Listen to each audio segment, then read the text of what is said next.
I research into the internet, into privacy on the internet, and in particular into how companies can potentially invade our privacy on the internet. My specialism at the moment is the right to be forgotten. That's how we can affect how Google remembers stuff about us on the internet.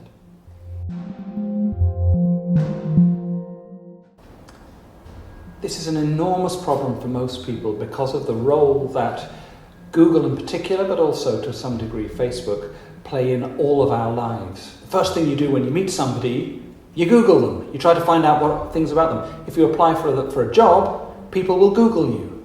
And what they find out, what the results they get when they search for you really matters. If stories that are inappropriate or out of date dominate that first page of the Google search results, then you're going to be rejected. You're going to look bad.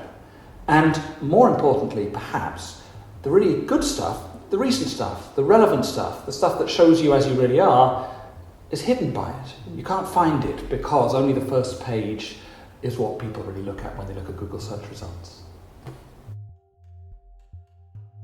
There are huge power imbalances between the massive companies that have control over all the data, the huge government agencies that work in the background, and individuals who often feel as if they're being pushed this way and that and have no control over what's going on.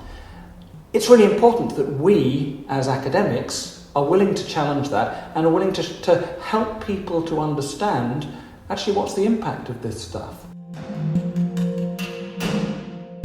When I first started doing this, internet privacy was kind of a minor issue.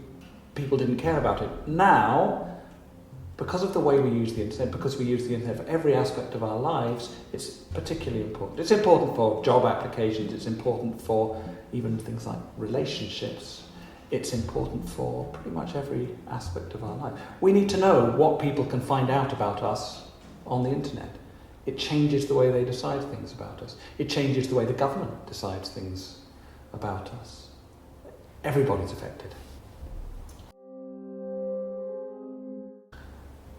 The future of this research is very, very interesting because many different things are happening in internet privacy and the internet as a whole in the future. We have huge new technological developments, wearable technology like the Apple Watch and things like that, which has huge privacy implications as well, because it's gathering data about you that if it gets into the wrong hands could potentially be damaging. And at the same time we have huge issues of surveillance, government surveillance. In the UK we have a new government that wants to change the law to give agencies even more access to the data that they have about it.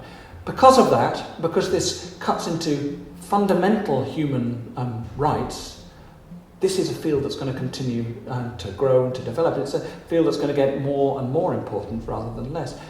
There is no area of our life that is not impacted upon by the internet now. And that is not going to be rolled back. You're not going to put that toothpaste back in that tube. We are still going to use the internet. And as long as we use the internet, these issues are going to be issues that we need to research.